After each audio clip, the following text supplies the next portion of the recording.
Hey everyone, welcome back to Pokemon Reborn. So in the last part, we ran around with the new rock climb, TM, HM, whatever you want to call it, and we basically grabbed a bunch of really neat items, including a Z Crystal, some TMs, some Mega Stones, that kind of stuff. We grabbed some awesome event Pokemon that I probably won't be using for quite a while. And on this part, we're going to finally get to the delayed rescue mission. Poor Hardy over here has probably been waiting for weeks in the cold.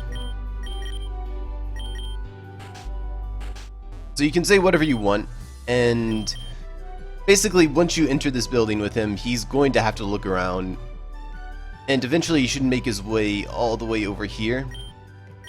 Ray will talk to you again, and you can finally head out here. You talk to him again, and you move onto the side of this metal sheet.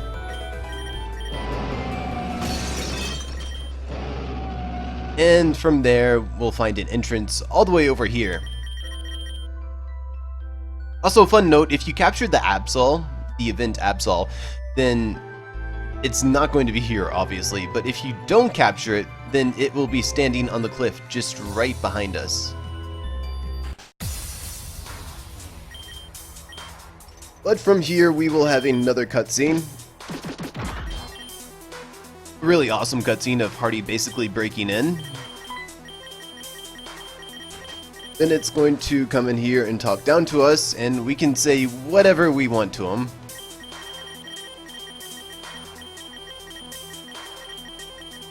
And eventually we're going to be knocked out.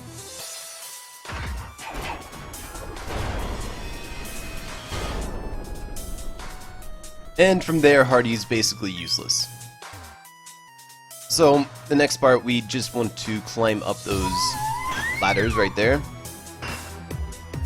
And sort of follow this Glaceon around. This Glaceon is going to be absolutely key to the puzzles inside of this place, and this is the only time you're ever going to see it hop from one level to another on its own.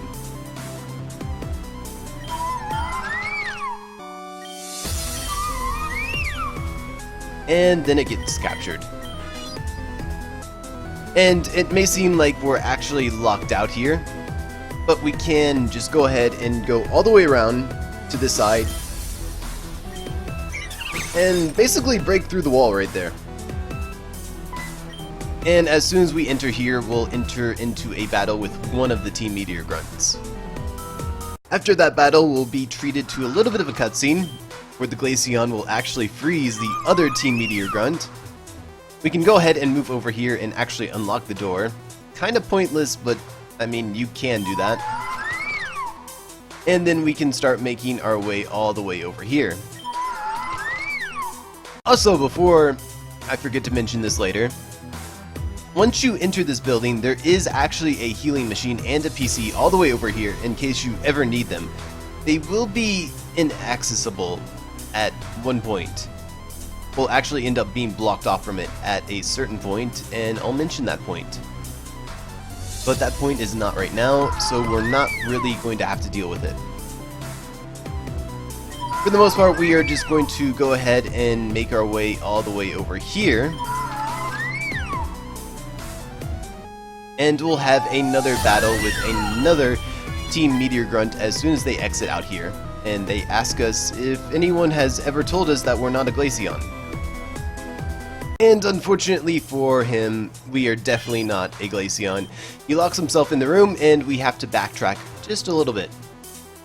Eventually, when you reach all the way over here, a mysterious psychic force will move that block right over for us, and we can go ahead and crack open this wall. And once on the other side of the wall, we'll have to deal with another Team Meteor Grunt. Once you take care of this Meteor Grunt over here, you'll learn that you can't actually free the Espeon just yet, because it was just being such a troublemaker that they actually had to take the key away from this room and hide it elsewhere. Also, something else I should have mentioned is because of how this block over here is positioned, you can't access the healing machine in this building that easily. However, the ladder is right over here. You'll of course notice that the Glaceon won't follow us up here, However, we can also make our way over to this elevator, which we can't access, and yeah, you realize that we're actually kind of trapped in here. But the good news is there is also a PC over here, and you can actually dump your Pokemon into the PC, then take them out to heal them up if you really want to. So skipping this PC over here, we want to make our way all the way over down here, and climb down the stairs and enter this room. There's another Meteor Grunt right over here. And after dealing with that Meteor Grunt, we can go ahead and grab the cage key that is right there. So we're probably a third of the way done here, which really isn't that bad. All we have to do is make our way all the way back down here, grab the Glaceon again, and come into this room and free the Espeon. So with this Espeon, we can go ahead, and all you have to do is press A while facing the blocks, and you can move them in pretty much any direction. Something else to mention now is that if you want either of these two to stay put in a certain space, all you have to do is guide them to the area that you want them to stay put at. Go ahead and talk to them, and of course it's going to use Future Sight. The Glaceon will actually use Heal Bell, which could be a little bit useful. They'll demand pets, and then after that you can talk to them and you can tell them to wait here. That's something that just knowing really makes this puzzle a lot easier than it would be if you didn't know that. So from here, now that we have the Espeon, we can go ahead and we can start moving things out of the way. You can try to move all this stuff over here out of the way as well, but it just doesn't really work out for you. So I'm going to be leaving it in the way just for the moment. If we cross all the way over this way, we can move this out of the way and grab the Sablenite, or the Sablenite. It's a really weird name. And if we move all the way over here, we can actually move this out of the way and Rock Smash our way into this area and face a couple of scientists. And behind these scientists, we'll go ahead and find the elevator control panel. So now we can go ahead and access the elevators, and that's pretty much this puzzle mostly solved at this point. We just have to run around moving things around for ourselves, and we'll be done. But firstly, I want to go ahead and take Espeon all the way back to this room. You might have noticed, but there's a TM in the back of this room. And we can go ahead and move all these blocks out of the way. It's a bit tedious, but we'll find the TM for Psychic at last. And then we have to go ahead and move all the blocks back in order to escape the room. Kinda tedious, but hey, we got something out of it. And speaking of TMs, there is one more TM that we can go ahead and grab inside of here. If we move that block back, we can go over to this part of the wall, and we can actually break it. Inside of here, we'll find another Meteor Grunt, and we'll also find a TM. After that battle, we can go ahead and grab the TM for Overheat. A really good TM, honestly. Both of the really good firefighting starters, Blaziken and Infernape, can really use that effectively. But there's also other Pokemon such as Manectric that can really use that TM as well. So anyways, with that said, I'm going to go ahead, grab the Glaceon, and I'm going to go ahead and go up a floor. Yeah, it's kind of weird, but the only way to get the Glaceon or the Espeon back up on this floor again is to take the elevator. So up here we can go ahead and we can grab the pulse readout for the next pulse. And we can run around filling in the gaps on this floor and collecting items. And here isn't really much. There's the Meteor Card, which we do need for later. And if you want, you can go ahead and open these pods up and speak to the people that you may find inside of there. And here is another puzzle that you're going to need the Espeon for. So we're going to go ahead and remember that for later. And over here is another spot where we can freeze over the pathway. And inside of here we will have Not really a Meteor Grunt battle, but kind of the same thing. If you're pushing aside that New World Orderly, we can go ahead and grab a Fire Memory for your Savali. Pretty good so far. And after this, we kind of have to take our Glaceon back down to the bottom floor.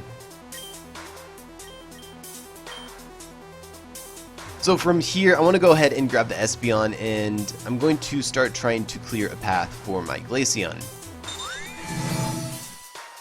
So after I move that aside, I want to grab the Glaceon, and I want to take it all the way over here, and I want to make it wait right about here.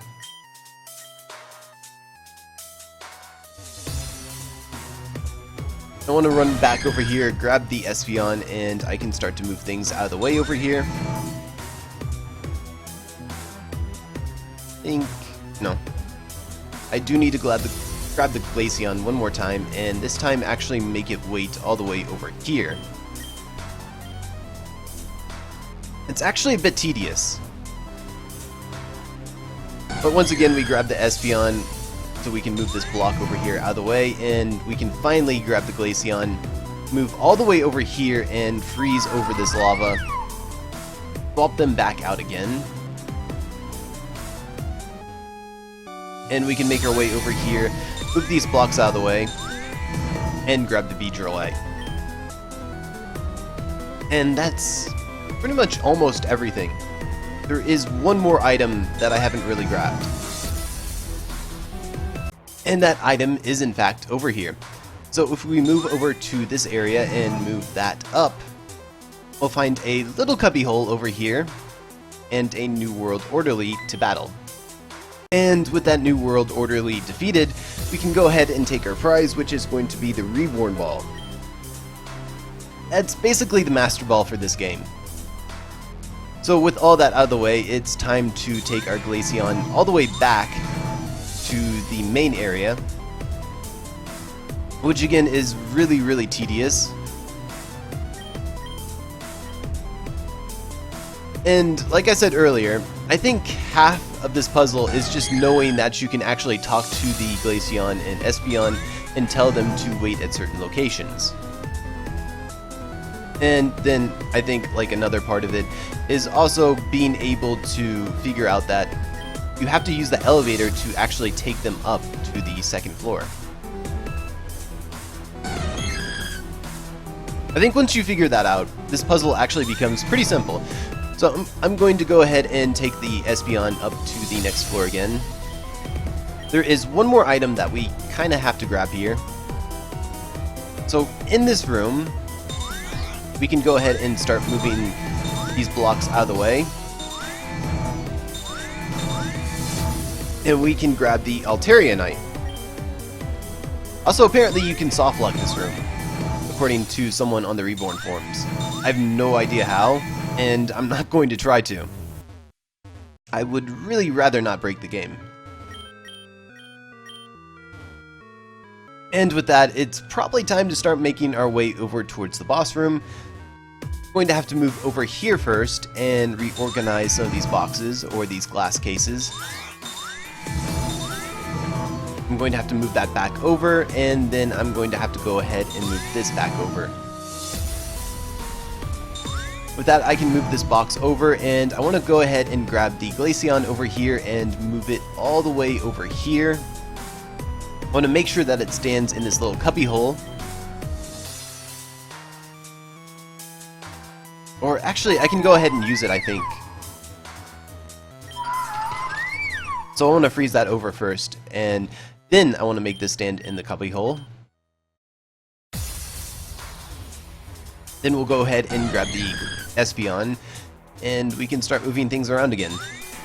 So we'll move these around, grab the Glaceon again, freeze this over,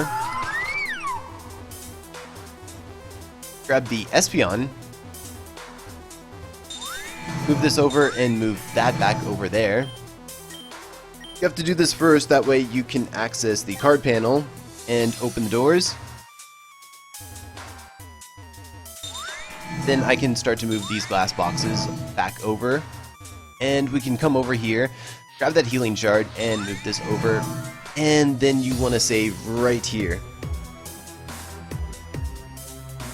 So right before us stands the entrance to the infamous glass workstation gauntlet, which is basically 3 back-to-back battles. So you want to save right here, prepare for it. You might want to de-level your Pokemon away from the level cap just a little bit. I know I've stated this before, but if your Pokemon levels up inside of battle past the cap, it will still obey you in that battle.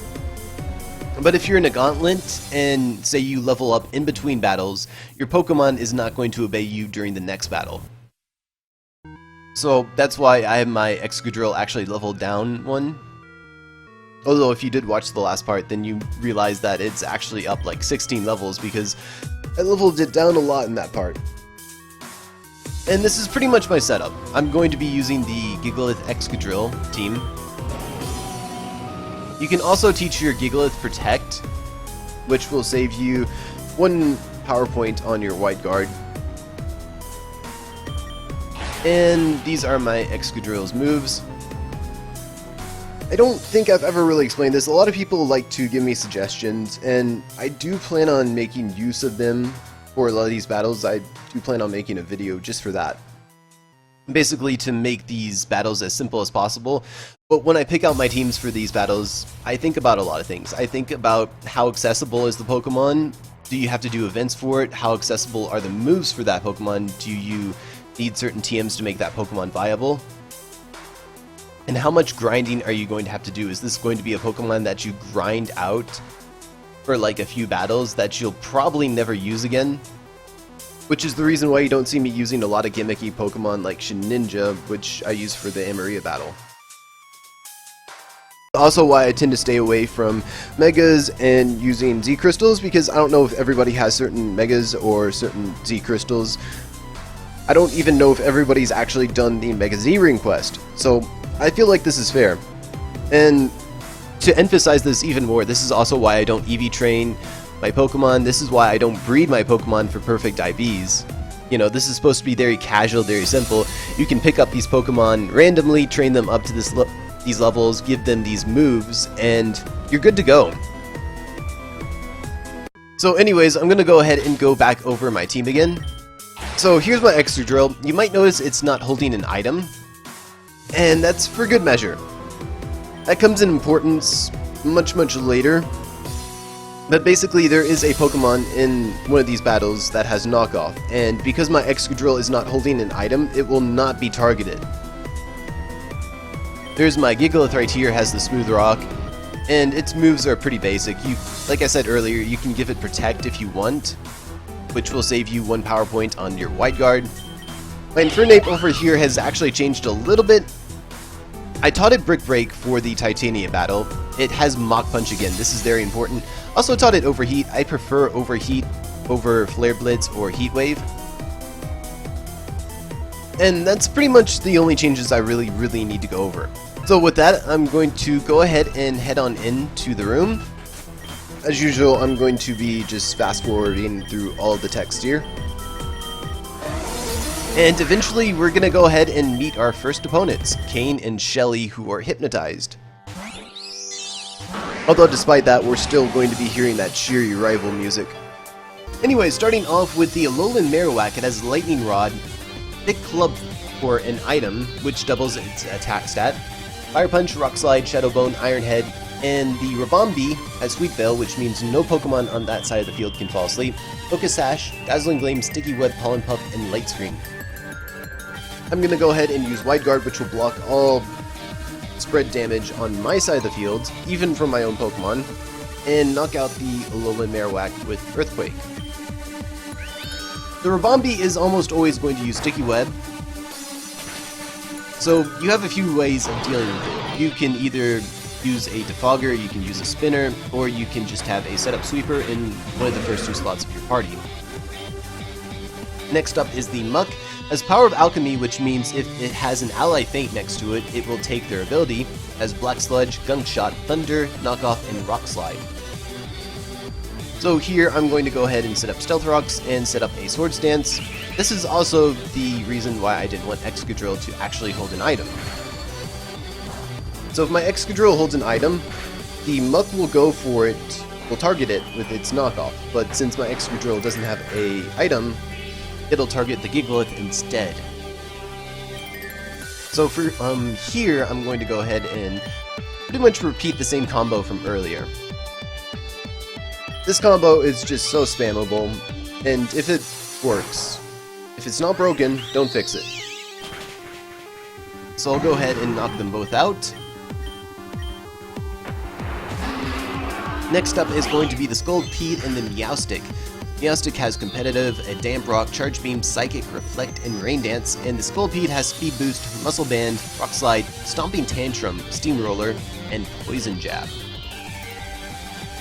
Again, if it's not broken, don't fix it.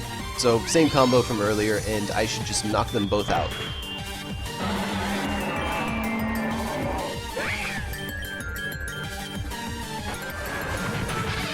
Next up is the Yanmega and the Mimikyu.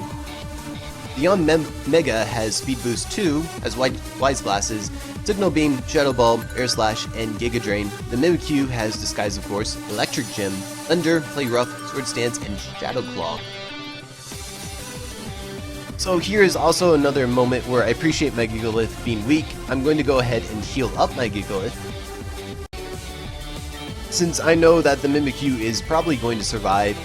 But since my Gigalith is pretty weak, I know the Mimikyu will likely target it over my Excadrill. And I'm going to go for a Rock Slide with my Excadrill.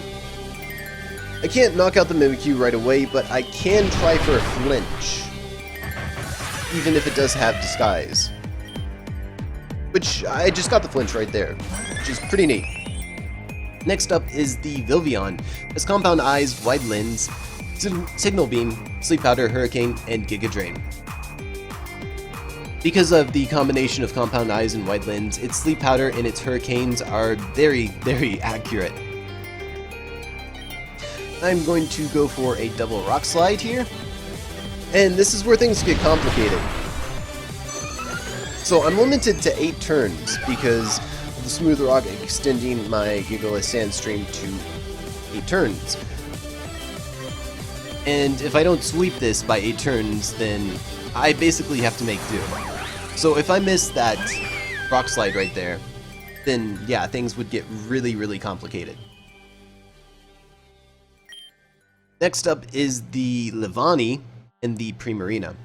The Levani will have your name, which is touching, to say the least, as Swarm, an Assault Vest, Fellstinger, Knockoff, Seed Bomb, and Poison Jab.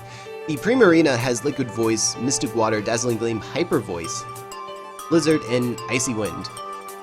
Wide Guard will basically block any move that the Primarina wants to use. Also, something to note is that Hyper Voice becomes a Water-type move due to the Primarina having the Liquid Voice ability. But again, I'm going to go ahead and use a Rock Slide. That way I can knock out the Levani and do some serious damage to Primarina.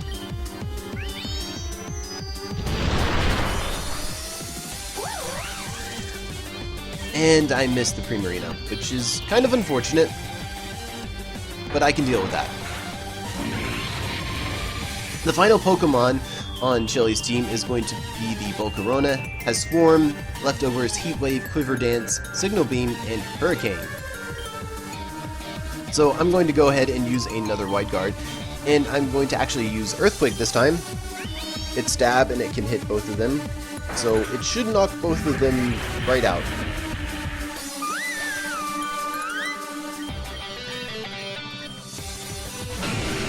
And the final Pokemon on Cain's team is going to be his signature Nidoking, Sheer Force, Life Orb, Earth Power, Blizzard, Thunder, and Flamethrower.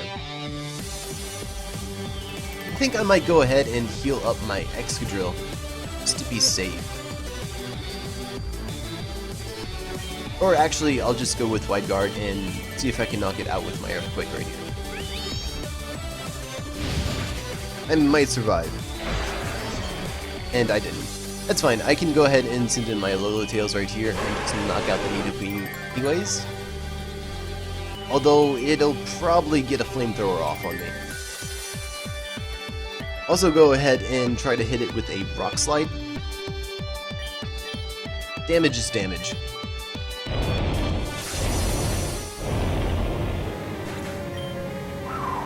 And that's completely fine with me. I'll take that.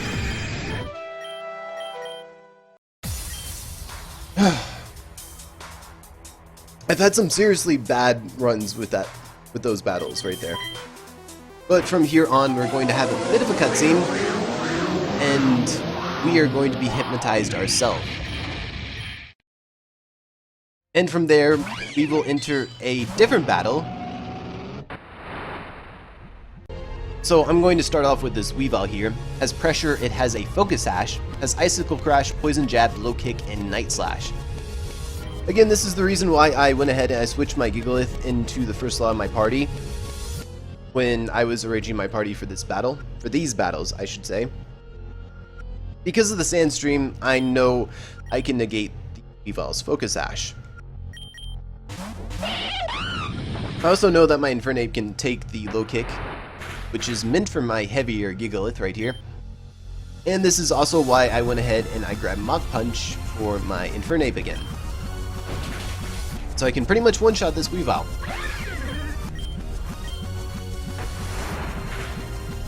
Next up is going to be a Mismagius. And I'm going to go ahead and switch out into my Gigalith, or actually my Excadrill right here. Something I should note about this battle is your Pokemon are healed for this battle, but if they faint in this battle, there is a double battle that comes after this and they will not be healed if they faint. So anyways, this Mismagius has the ability Levitate, it has that Synthetic Seed, it has Shadow Ball, Thunderbolt, Dazzling Gleam, and Nasty Plot. So my Excadrill over here resists pretty much everything except for its Stab Shadow Ball, which is guaranteed to crit due to the ability or the effect of Synthetic Seed, which is really, really nasty. I'm going to go ahead and smack it with an Iron Head and see if I can get a lucky flinch here. And if I don't, then I just take the critical hit from the Shadow Ball and I send somebody out on the field while I revive my Excadrill. Most likely my Infernape, I don't really have much of a use for it at this point, so I'm going to sack my Infernape to this Honchkrow. Honchkrow here has Moxie, Muscle Band, Sucker Punch, Superpower, Roost, and Brave Bird. So again, I went ahead and I stocked up on Revival Herbs. Everybody has access to them and will heal or completely revive your Pokemon at the cost of a little bit of happiness.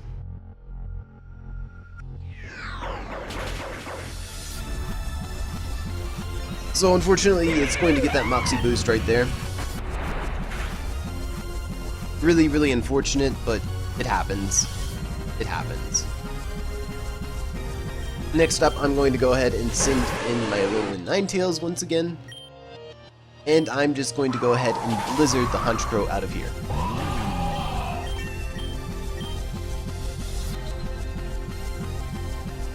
And from here is going to come an Absol. And I'm going to go ahead and send in my Roserade on this one. This is going to be a Mega Absol. So, it has pressure right now, but upon Mega Evolving, it will have Magic Bounce. It has Sword Stance, Superpower, Play Rough, and Knock Off.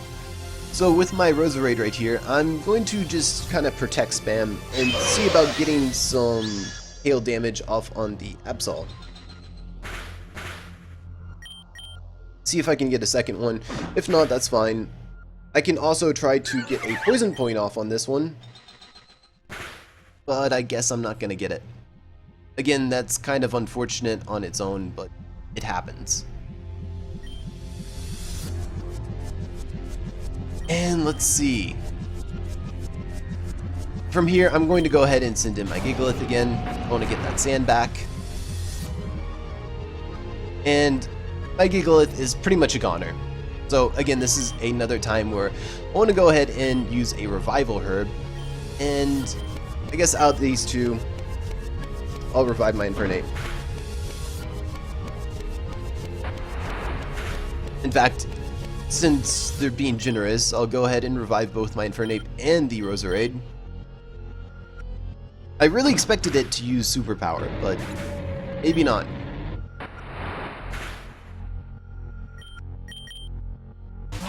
And with that, I'm going to go ahead and finally send out my Excadrill and go for the Earthquake.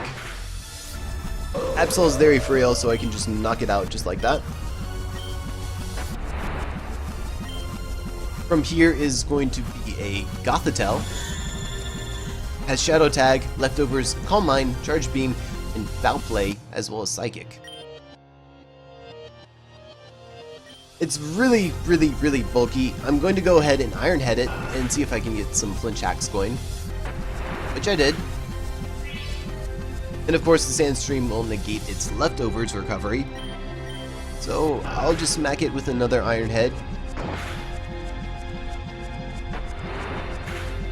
Unfortunately, I took a Foul Play, but that's fine. I can go ahead and smack it with another Iron Head and finally take it out. And the last Pokemon that this mysterious person has is going to be Ace Umbreon. Synchronize for an ability, Leftovers, Wish, Foul Play, Protect, and Toxic. So again, I just tried to Iron Head and flinch hacks this Umbreon as much as I can. Thankfully, my Excadrill is a Steel type, so there's no chance of it getting a Toxic. Since it has Foul Play, I really do not want to Sword Stance up.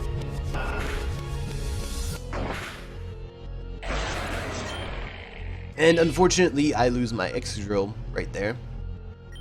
I'll go ahead and send out my Infernape right here. I do have Pokemon that I want to revive. I want to make sure that I have my Gigalith and my Excadrill revived for the next battle. So if this Umbreon wants to heal up a little bit, I'll let it.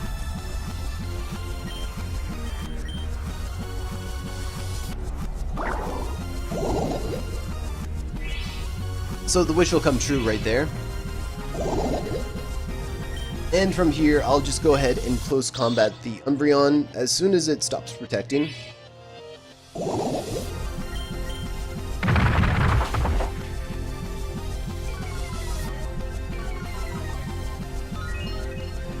And it's going to try to stall me out. That much is a given. Or not.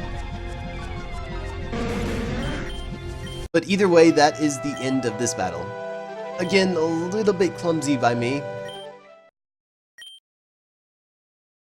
And from here, we will enter the third and final set of battles. It's going to be another double battle.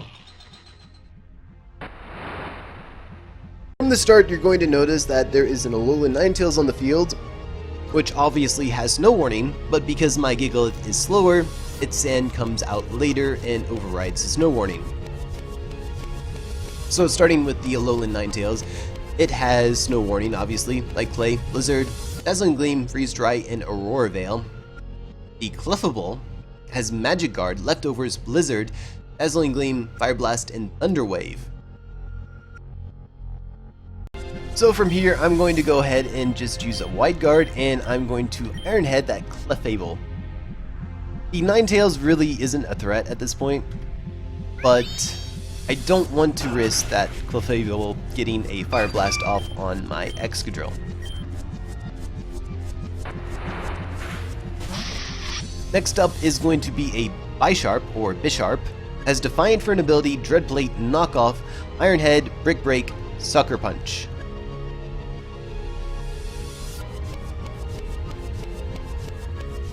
So from here, I'm going to go ahead and use another Wide Guard, and I'm actually going to start Sword Stancing up on my Excadrill again.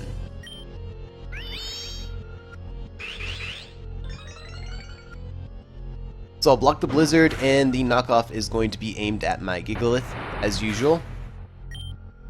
From here, I'm going to Wide Guard again, and start spamming my Wide Guard Earthquake combo.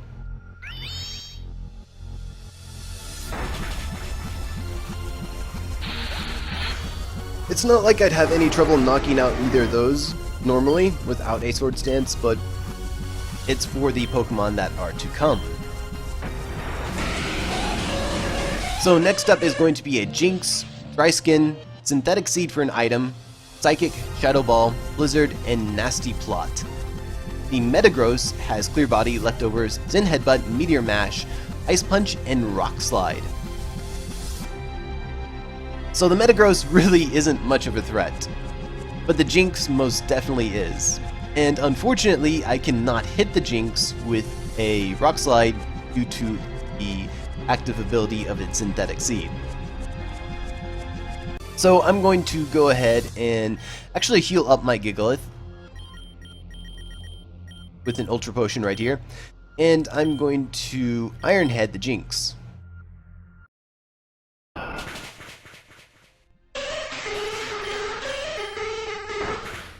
And the Metagross is actually going to try to take out my Gigalith right there. Next up is going to be the Glaceon, Ice Body for an ability, Light Clay, Aurora Veil, Blizzard, Signal Beam, and Shadow Ball. This time I'm going to use my Wide Guard Earthquake combo again, and pretty much wipe them both off the field.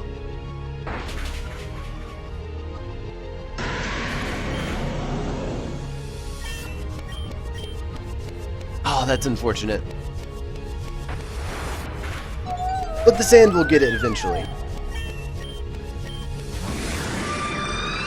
Next up is going to be an Alakazam, Magic Guard, an Amplified Rock, Psychic Terrain, Psychic, Calm Mind, and Dazzling Gleam.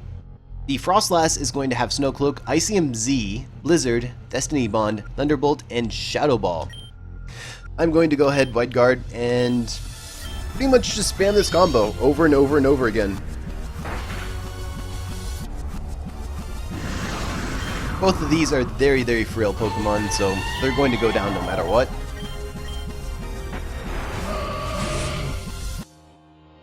From here, it's going to be the Alolan Sandslash, Slush Rush, Muscle Band, Iron Head, Icicle Crash, Knockoff, and Rock Slide.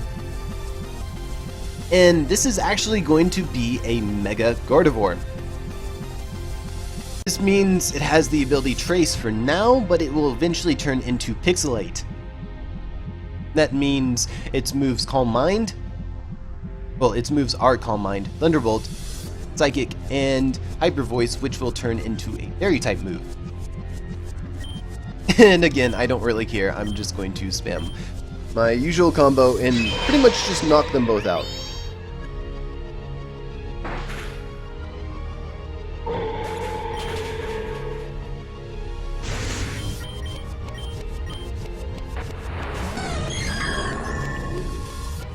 And finally, here is the Espeon, Magic Bounce, Twisted Spoon, Dazzling Gleam, Psyshock, Calm Mind, Signal Beam, and the Bronzong, which has Levitate, Leftovers, Gyro Ball, Zen Headbutt, Psywave, and Rock Slide.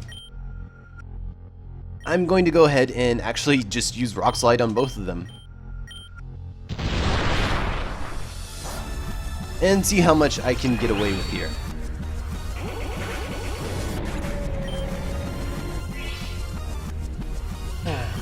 Unfortunately, they're going to finally knock out my Gigalith, and the sand is pretty much gone. So I'll send in my Infernape right here to kind of clean up. And I'll go ahead and Iron Head, or actually just keep using Rock Slide.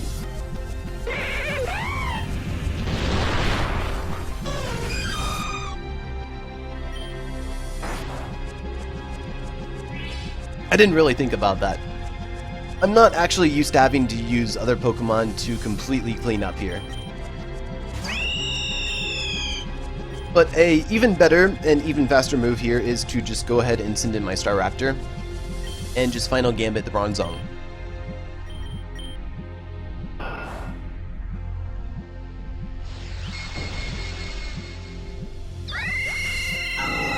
Just in case it had a little too much HP to take out. And that is basically the Glass Workstation Gauntlet. So I'm not going to really show anything after here.